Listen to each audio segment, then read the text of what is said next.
আজ থেকে হাজার হাজার বছর আগে আরব উপদ্বীপের দক্ষিণ অঞ্চলে ইয়েমেনের আশেপাশে একটি শহর ছিল যার নাম ছিল সাবা শহর। সেই শহরের আদিবাসীদের বলা হতো কওমে সাবা। তারা অত্যন্ত আরাম আয়েশ ও সুখে শান্তিতে বসবাস করছিল। চারপাশে সবুজ গাছপালা এবং বিভিন্ন রকমের ফলের বাগান ছিল। মহান আল্লাহ তাআলা তাদেরকে অনেক অনেক নিয়ামত দান করছিলেন। কিন্তু এই জাতি শিরকে লিপ্ত ছিল এবং তারা সূর্যের পূজা করত। যখন তাদের রাজা সারাজিল ইবনে মালিক মারা গেলেন, তখন তার কন্যা বিলকিস শাসনের দায়িত্ব নিলেন। কিছু কিছু ইতিহাসবিদগণ লিখেছেন যে তার মা অথবা বাবার মধ্য থেকে যে কোনো একজন জিন জাতির ছিল, তবে এ মতের পক্ষে কোনো স্পষ্ট প্রমাণ পাওয়া যায়নি। রানী বিলকিস ছিলেন একজন বুদ্ধিমতী নারী। তিনি ইয়েমেনের ওপর 9 বছর সুন্দরভাবে শাসন করেন। তখন বিশ্বের বহু অঞ্চলের বাণিজ্য তাদের নিয়ন্ত্রণে ছিল। এ কারণেই তারা ছিল অত্যন্ত ধনী জাতি। এ সময় পৃথিবীর পূর্ব থেকে পশ্চিম পর্যন্ত এক মহা শক্তিশালী রাজা শাসন করেছিলেন। তিনি অন্য কেউ নয়, তিনি ছিলেন বিশ্বের সবচেয়ে প্রভাবশালী বাদশাহ হযরত সুলাইমান আলাইহিসসালাম। হযরত সুলাইমান আলাইহিসসালামের শাসন পৃথিবীর বহু দেশে বিস্তৃত ছিল। তার রাজধানী ছিল জেরুজালেম শহর। তাকে আল্লাহ তাআলা বাতাস, জিনজাতি, পশু পাখি এবং সমস্ত রকমের প্রাণীর ওপর কর্তৃত্ব দান করেছিলেন। একদিন হযরত সুলাইমান আলাইহিসসালাম রাজসভা বসালেন। সেখানে জিন এবং পশু পাখি সবাই উপস্থিত হলো, কিন্তু কোনো এক কারণবশত তার এক বিশেষ পাখি, ইতিহাসবিদরা যাকে হুদহুদ পাখি বলেছেন, সে উপস্থিত হতে পারেনি। সে সেখানে অনুপস্থিত ছিল। হযরত সুলাইমান আলাইহিসসালাম বললেন, যদি হুদহুদ পাখি তার অনুপস্থিতির যৌক্তিক কারণ দেখাতে না পারে, তাহলে আমি তাকে কঠিন থেকে কঠিন শাস্তি দেব। এই কথাগুলো বলার সময়ই সেই হুদহুদ পাখি সেখানে উপস্থিত হয়ে গেল। হযরত সুলাইমান আলাইহিসসালাম তাকে জিজ্ঞেস করলেন, তুমি কোথায় ছিলে? পাখিটি সম্মানের সাথে বলল, হে আল্লাহর নবী, আমি উড়তে উড়তে এমন একটি দেশে গিয়েছিলাম যেখানে লোকেরা শিরকে লিপ্ত এবং তারা সূর্যের পূজা করে। তাদের একটি রানী আছে যার নাম বিলকিস। সে এক বিশাল সিংহাসনে বসে রাজ্য শাসন করে। তার কাছে অনেক মূল্যবান হীরা জহরত, অলংকার এবং রাজকীয় সামগ্রী আছে।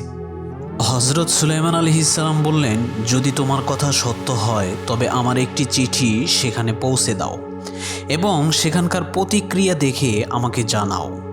তারপর হযরত সুলাইমান আলাইহিসসালাম সুন্দর করে একটি চিঠি লিখলেন। চিঠিটি ছিল এরকম: বিসমিল্লাহির রহমানির রহিম।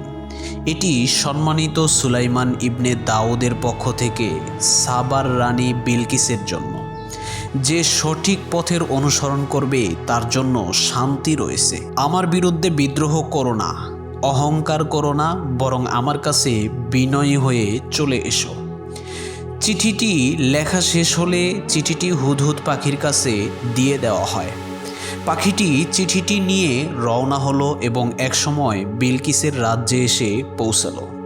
তারপর পাখি সেই চিঠিটি বিলকিসের কোলের ওপরে ফেলল। বিলকিস চিঠিটি পড়ল এবং সাথে সাথে রাজদরবারে একটি বিশাল সভা ডাকল।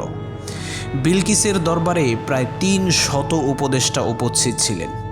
তারা বললেন, এই চিঠির মাধ্যমে আমাদেরকে অপমান করা হয়েছে, আমাদেরকে কঠোর জবাব দেওয়া উচিত। কিন্তু রানী বিলকিস ছিলেন অত্যন্ত বুদ্ধিমতী। তিনি বললেন, এটি কোনো সাধারণ ব্যক্তির চিঠি নয়, সম্ভবত তিনি আল্লাহর কোনো নবী হবেন। তাই আমাদের বুদ্ধিমত্তার সাথে কাজ করতে হবে। আমি তার কাছে উপহার পাঠাচ্ছি। যদি তিনি গ্রহণ করেন তবে তিনি সাধারণ মানুষের মতোই একজন রাজা। আমি তার সঙ্গে যুদ্ধ করব এবং আমি বিজয়ী হব। কিন্তু যদি তিনি উপহার গ্রহণ না করেন তাহলে বুঝে নিতে হবে তিনি নবী এবং আমি তার আনুগত্য স্বীকার করব।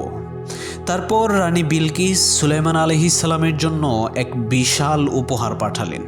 উপহারগুলোর মধ্যে ছিল সোনা, হীরা, দাসদাসী এবং একটি চিঠি। যখন এইসব উপহার সুলাইমান আলাইহিসসালামের দরবারে পৌঁছল, সুলাইমান আলাইহিসসালাম তাদের বললেন, তোমরা কি ধন সম্পদ দিয়ে আমাকে সাহায্য করতে চাও? দেখো, আল্লাহ তাআলা আমাকে যা দিয়েছেন তা তোমাদের থেকে অনেক অনেক বেশি। তোমাদের ওপর আমি সন্তুষ্ট। তোমাদের উপহার আমি তোমাদেরকেই দিয়ে দিচ্ছি। তোমরা ফিরে যাও এবং রানী বিলকিসকে বলো সে যেন অপেক্ষা করে, আমি এক বিশাল বাহিনী নিয়ে আসব। তারপর তারা ফিরে গিয়ে রানী বিলকিসের কাছে সব কিছু বললেন। তিনি বুঝলেন হযরত সুলাইমান আলাইহিসসালাম আল্লাহ তাআলার পক্ষ থেকে প্রেরিত একজন নবী। তিনি সিদ্ধান্ত নিলেন সুলাইমান আলাইহিসসালামের দরবারে গিয়ে আনুগত্য স্বীকার করবেন এবং তিনি ঈমান আনবেন। তাই তিনি তার সাথে বিশাল সেনাবাহিনী এবং উপদেষ্টাদের সাথে নিয়ে হযরত সুলাইমান আলাইহিসসালামের উদ্দেশ্যে রওনা করলেন। আর এ বিষয়টি মহান আল্লাহ তাআলা হযরত সুলাইমান আলাইহিসসালামকে জানিয়ে দিলেন যে বিলকিস তার সহচরদের সাথে নিয়ে আনুগত্য স্বীকার করে ঈমান আনার জন্য রওনা হয়ে গেছে। তারপর হযরত সুলাইমান আলাইহিসসালাম তার দরবারে একটি রাজসভা ডাকলেন এবং সেখানে উপস্থিত সবাইকে বললেন, তোমাদের মধ্যে এমন কি কেউ আছে যে সবার আগে বিলকিসের সিংহাসন আমার কাছে নিয়ে আসতে পারবে? তবে মনে রাখতে হবে তারা নত স্বীকার করে আমার কাছে পৌঁছার আগেই তার সিংহাসনটি আমার কাছে নিয়ে আসতে হবে। এক বিশাল জিন বলল, আপনার রাজসভা ভেঙে দেওয়ার আগেই আমি রানী বিলকিসের সিংহাসনটি আপনার কাছে নিয়ে আসতে পারবো। কিন্তু সেখানে আরেকজন জ্ঞানী ব্যক্তি উপস্থিত ছিলেন। তিনি বললেন, হে আল্লাহর নবী, আমি চোখের পলকেই রানী বিলকিসের সিংহাসন আপনার সামনে উপস্থিত করতে পারবো। হযরত সুলাইমান আলাইহিসসালাম বললেন, ঠিক আছে, তুমি তাই করো। তারপর সাথে সাথেই চোখের পলকেই সিংহাসনটি উপস্থিত হয়ে গেল। হযরত সুলাইমান আলাইহিসসালাম বললেন, এটি আমার রবের অনুগ্রহ, যাতে তিনি আমাকে পরীক্ষা করেন আমি কৃতজ্ঞ হই নাকি অকৃতজ্ঞ। যে আল্লাহর দেওয়া নিয়ামতের জন্য কৃতজ্ঞ থাকে সেটা আসলে তার নিজেরই উপকারে লাগে, আর যে অকৃতজ্ঞ হয় তার নিজেরই ক্ষতি হয়। আল্লাহ তাআলা কারো মুখাপেক্ষী নন, তিনি মহান। ইতিহাসবিদদের মতে যিনি রানী বিলকিসের সিংহাসনটি চোখের পলকে নিয়ে এসেছিলেন তিনি অন্য কেউ নয়, তিনি ছিলেন আসিফ ইবনে বারখিয়া। তিনি হযরত সুলাইমান আলাইহিসসালামের খালাতো ভাই ছিলেন। হযরত সুলাইমান আলাইহিসসালাম সিংহাসন নিয়ে আসার পর সেখানে কিছু পরিবর্তন করলেন যাতে করে বিলকিসকে পরীক্ষা করা যায়। যখন বিলকিস দরবারে এলেন তখন তাকে সিংহাসন দেখিয়ে জিজ্ঞেস করা হলো, এটি কি তোমার সিংহাসন? তখন রানী বিলকিস বললেন, এটি ঠিক আমার সিংহাসনের মতোই। তারপর রানী বিলকিস বুঝতে পারলেন তিনি সত্য নবীর সামনে দাঁড়িয়ে আছেন এবং আনুগত্য ঘোষণা করলেন। এরপর হযরত সুলাইমান আলাইহিসসালামের নির্দেশে একটি কাচের মেঝওয়ালা প্রাসাদ তৈরি করা হলো। নিচে পানি বইছিল, মাছ সাঁতার কাটছিল। বিলকিস যখন সেখানে প্রবেশ করলেন তিনি মনে করলেন এটি পানি, তাই তিনি হাঁটুর ওপর কাপড় উঠাতে লাগলেন।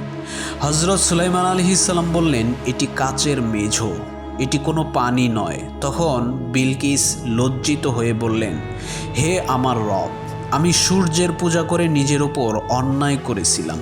এখন আমি সুলাইমানের সঙ্গে মিলিত হয়ে বিশ্বজগতের রবের আনুগত্য কবুল করলাম। এভাবেই রানী বিলকিস মুসলিম হলেন। কিছু কিছু ইতিহাসবিদগণ লিখেছেন যে সুলাইমান আলাইহিসসালাম তাকে বিয়ে করেছিলেন। আবার কিছু কিছু ইতিহাসবিদগণ লিখেছেন যে তাকে ইয়েমেনে ফিরিয়ে দেওয়া হয়েছিল এবং তার জন্য 3টি বিশাল প্রাসাদ নির্মাণ করে দিয়েছিলেন হযরত সুলাইমান আলাইহিসসালাম। প্রিয় বন্ধুরা, এটিই ছিল রানী বিলকিসের সংক্ষিপ্ত একটি ঘটনা যা আমি আপনাদেরকে শোনানোর চেষ্টা করেছি। ভিডিওটি যদি আপনার ভালো লেগে থাকে তাহলে অবশ্যই লাইক, কমেন্ট, শেয়ার করবেন। আর আপনি আমাদের চ্যানেলে নতুন হয়ে থাকলে চ্যানেলটি অবশ্যই সাবস্ক্রাইব করে দেবেন।